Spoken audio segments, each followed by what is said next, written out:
Alors, je voudrais savoir quel est son nom, son prénom et secteur, cellule, commune dans lesquelles il est né. ati nshaka kumenya aho izina ryawe secteur wavukiyemo na commune wavukiyemo n'igihe byabaye n'ibyo n'umwaka wavukiyemo. turakoresha igihe tugeze mu nitwa Butera Emmanuel. Je vais dire à donner les noms de ces livres d'aujourd'hui pour qu'on comprenne mieux. Je m'appelle Emmanuel Butera Emmanuel. umudugudu w'ingabo. Je vis dans le Mudugudu d'Wingabo. Est-ce que c'est près du mémorial? Ni hafi y'urwibutso. Ahangaha. C'est ici en fait. D'accord. Ok. Il a quel âge? Et Vous avez quel âge? 39. J'ai 39 ans. D'accord. Alors, moi, je fais donc une enquête sur l'Igitero Simusiga. Et donc, je voudrais lui poser des questions sur ce moment fatidique de cette grande attaque.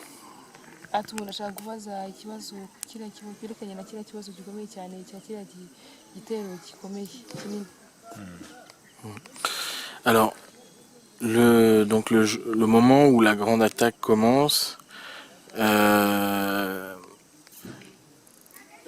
où est-ce qu'il se cache donc le matin de la grande attaque?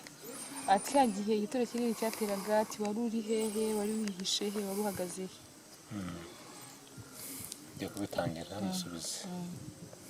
Yewe mvukira ahangaha ku mudugudu wa W'ingabo. Icyo gihe ibitero byaraje mbere by'ubwicanyi biratwica, bigera naho abantu barapfa mu kwa kane bishyikira nko kwa gatanu bisa nk'ibihagarara. Moi je suis née dans cette commune d'Wingabo. En fait, et après qu'il y ait l'attentat de l'avion présidentiel, c'est ainsi que ça a commencé. Il y avait des attaques qui sont venues, qui nous attaquaient et qu'on essayait de se défendre. En certains moments d'ailleurs, une semaine presque, ces attaques sont cessées. On a commencé d'ailleurs à se dire que peut-être c'était la fin de la guerre. Icyo gihe nta bikorwa abaturage twabashaga gukora, twari dufite ubwoba bwinshi. Ariko muri icyo gihe twabaga ku misozi miremire tukareba ahari komini Gishyita hazaga indege za kajugujugu. Même s'ils ont cessé, même si les attaques... Arangura n'ura musozi niho twabaga hariya ntiwacu, twari hakurya. Uriya muvumu twarebaga Gishyita neza, niho twarindiraga ibitero tukareba byose biza. Même si on avait un répit, on n'avait pas encore osé retourner travailler parce qu'on se disait, sauf des petites choses, parce qu'on se disait, on ne sait pas quand est-ce qu'ils peuvent revenir. En fait, on ne savait pas très bien ce qu'il en était, mais on avait un répit.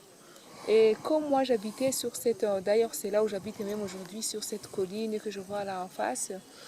C'est ainsi qu'on voyait dans la commune de Gishyita, on a vu des hélicoptères tomber, des hélicoptères tomber.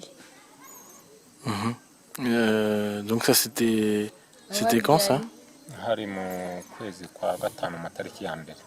C'était vers le 1er mai, le 1er ou le 2 mai. Et les hélicoptères, ils les voyaient vers Gishyita, assez loin. Enfin, est-ce qu'ils voyaient précisément où est-ce qu'ils se posaient, où est-ce qu'ils allaient? Ubuhareba iyo uhagaze ku uwo musozi ubuhareba ni hasi yawe, ibihakorerwa usibye kutahegera indege ubuzireba.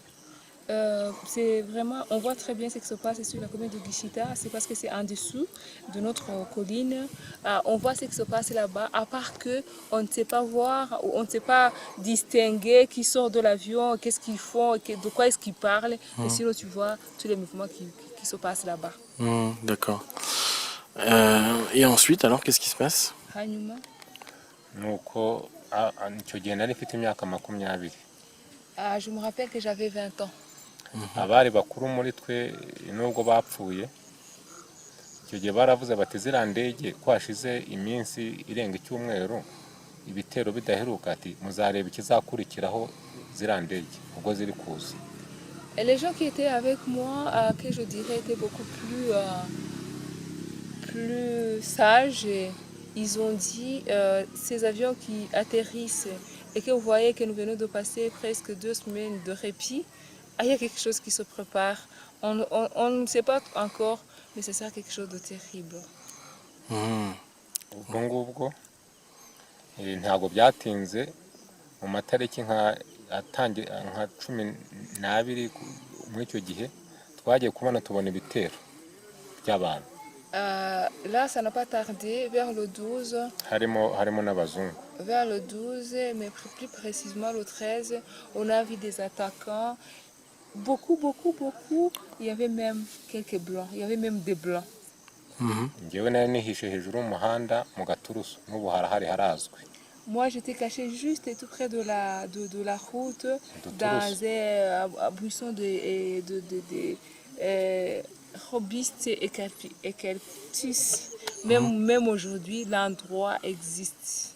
Banciyeho benshi abaturage benshi uwo munsi niho habaye igitero simusiga ariko icyo nabonye abazungu ntumbaze ubwenegihugu bwabo. Il passait devant moi, d'ailleurs même j'ai été sauvée ce jour-là. Moi, on n'a pas tiré sur moi parce qu'on ne m'avait pas vu. Ils tiraient vraiment et là j'ai vu des blancs. Des blancs, aujourd'hui, il y a des gens qui veulent les nommer, les donner la nationalité. C'est faux parce que à cette époque, on ne pouvait pas connaître la nationalité. Moi aussi, je ne connaissais pas la nationalité. Je voyais pour voir que c'était des hommes blancs.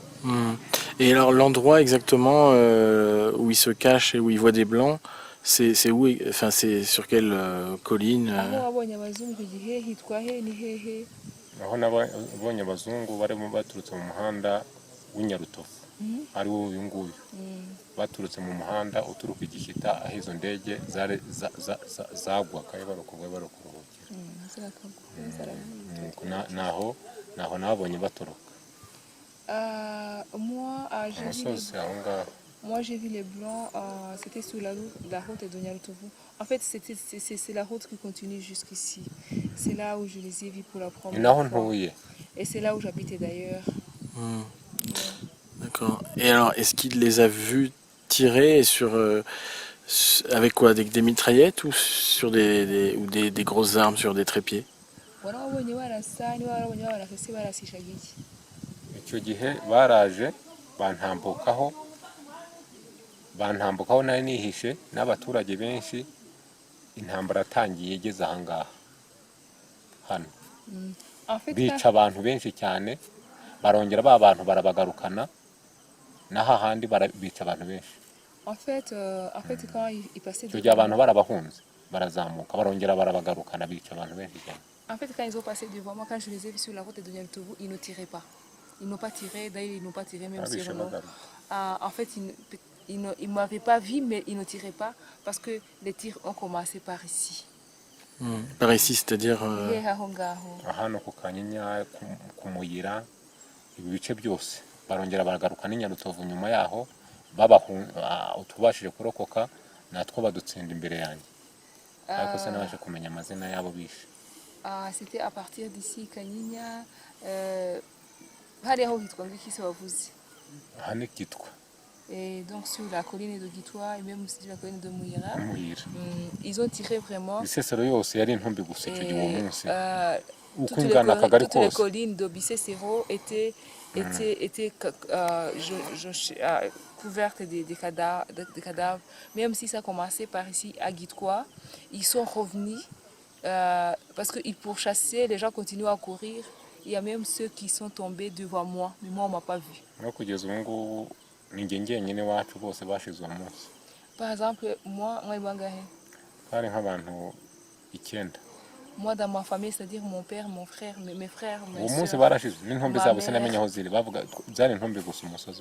comme il y avait, c'était moi qui suis restée seule parmi 9. Mais oui, donc mes 8 frères et sœurs, mon père et ma mère, ils sont tous morts ce jour-là. Moi, je suis restée et je n'ai même pas vu leurs cadavres parce que tous les cadavres étaient couverts et les montagnes. On ne savait pas savoir choisir, ça c'est mon père ou ça. On laissait tomber. Tous les cadavres étaient des nôtres. Donc en fait, les blancs, il les a jamais vus tirer lui-même de ses yeux vus, mais il les a vus passer sur Nyarutovu. Ntabwo wabonye abazungu barasa babonye gusa batambuka muri Nyarutovu. muri Nyarutovu baje bari mu modoka abenshi bari inyuma bafite icyuma ntumbwira amazina yacyo ntabwo inaha twize ariko ukabona kimeze nka cya cyuma ubu ngubu tumaze kumenya utuntu tw'ubwenge kimeze nka kamera bameze gutya bafotora.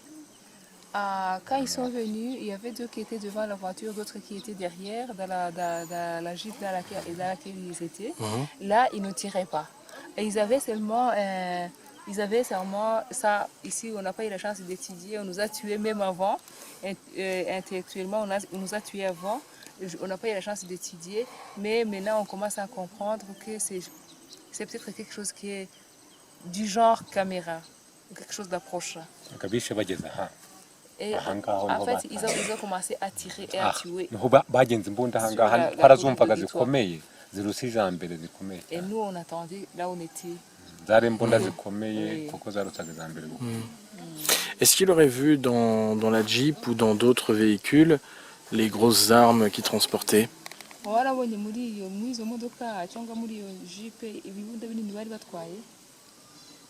warihishaga nabonye abantu ariko imbunda zigenze imbere gutya zigenze ntumbaza ubwoko bwazo zigenze hejuru ku modoka bayifite abo bari hejuru bari inyuma mu kamodoka bayigenze nuko bari kumwe bayigenze no kuvuga iki nagere byo ntuzi kwigenga sinzi kwestara station à part les voitures qu'ils ont vues ariko bari niyo kamera bayifite il y avait une qui tenait comme ça ici, sur la voiture, que je ne saurais pas dire quoi, mais ils avaient aussi la caméra, je ne sais pas, ou quelque chose qui les aidait à regarder loin, je ne saurais pas le dire. Franchement, parce que je me cachais, je ne saurais pas dire très bien ce que je voyais. C'est vrai que j'étais au bord de la route, c'est vrai que je voyais. D'ailleurs, j'étais avec un ami. On était restés là. On était deux.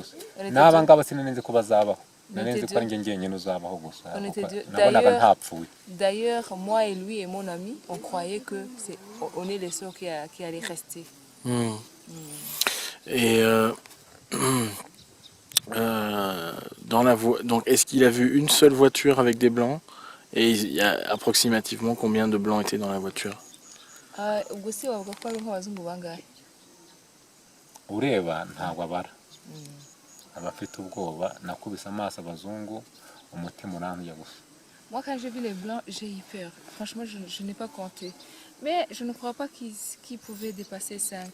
Tout ce que je sais c'est qu'ils m'ont fait vraiment peur. Et là si je dis le chiffre je ne connais pas le chiffre exact ça sera vraiment mentir. D'accord. Et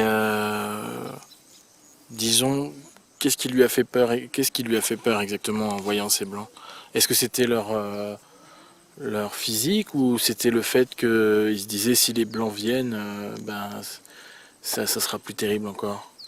Ese icyaguteye ubwoba ni iki? Nuko wavugaga uti ni ibihangange baratumara cyangwa se nuko waravugaga uti noneho nukuntu bari bameze nukuntu bari bahagaze byaguteye ubwoba cyangwa se nubwo wavugaga uti none ubwo haje abazungu nta nagasigara? Icyanteye ubwoba mbere bigitangira hari hamaze gupfa mukuru wanjye tuberwa n'intumbi ye aho yagiye ariko icyo gihe hari hamaze no gupfa abantu benshi duturanye bo mu muryango noneho wareba ubwinshi bwabo n'uburyo hano bari barabanje no gutwika ariko abantu batarapfa cyane barirukanka nk'abaratwara icyo gihe ntabwo nabashaga kuba navuga ngo ndabajya imbere ngo mbarebe cyangwa se ngo oya ntabwo bakubwiye igituma utabarebye igituma wumvise ubatinye igituma numvise mbatinye aba bakuru baravuze ati ubwo noneho muzitegura ibitero bya kajugujugu bitangiye kuza ati izi ndege zitangiye kuza turashize. Parce que en fait avant, quand il y avait les attaques des autres, il pouvait se défendre, même s'il avait déjà perdu son frère, son grand frère, même si certaines vaches étaient déjà tuées et mangées et tout, mais au moins il pouvait se défendre. Mais quand il a vu les Blancs, c'était pas leur apparence ou leur style qui lui faisait peur. C'est parce qu'il se disait, cette fois-ci, ça n'est fini avec les Bassés-Serrons.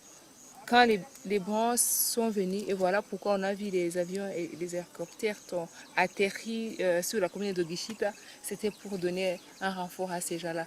Maintenant, c'est fini. Même ce qu'on se disait qu'on pouvait se défendre jusqu'au dernier, c'est fini pour nous. C'est ce qui lui a fait peur. D'accord. hari ikintu nakongeraho nubwo abo ngabo bazaga mu modoka abaturage hasi babaga ari benshi mu gihuru bashakashaka bica. Et c'est que, en fait, même s'ils nous ont tiré vraiment, c'est vrai que les gens sont morts, mais ce qui a fait qu'il y ait beaucoup de morts, c'est qu'il y avait les blessés, tirés, donc qu'on pouvait même peut-être plus tard sauver. Mais chaque fois, parce que les tirs avaient affaibli les gens, il y avait les miliciens, les autres, donc les miliciens Hutus, qui continuaient à aller chercher les faibles qui ne sont pas encore morts pour les achever. C'est ce qui a fait que les gens soient beaucoup, qu'on n'arrive pas à sauver très peu. Bien va. Est-ce que, bon, c'est vrai qu'il les a vus passer assez vite, j'imagine, mais est-ce que parmi ces blancs, il y avait des signes distinctifs, je sais pas, ça pourrait être une barbe, des tatouages, ou un truc, enfin quelque chose qui sortait de l'ordinaire, ou est-ce qu'il y aurait eu, ou alors ils étaient tous les cheveux rasés, sans signe particulier? none si icyo gihe wabonye abazungu warabonye bafite ikintu kidasanzwe kuri bo wavuga icyo waba warabonye Ikintu kidasanzwe numva nabagayiyeho abazungu, numvaga mu mateka y'abazungu ko ari abantu beza, ariko uwo munsi icyatubabaje ni uko aribwo hapfuye abantu benshi. yakubazaga nk'ikimenyetso waba warababonyeho. Ikimenyetso njye nabonye uruhu n'imbunda zabo, nta kindi kimenyetso no kwica. À part, Kurasa. à part la peau qui différait avec les autres voitures qui suivaient. À part aussi la chose que je n'avais pas encore vue. Franchement, je n'ai rien vu. C'est peut-être parce que je ne pouvais pas m'approcher, mais je n'ai rien vu. D'accord. Ok. Merci beaucoup pour ce témoignage. Urakoze cyane kubera ibyo tubwiye.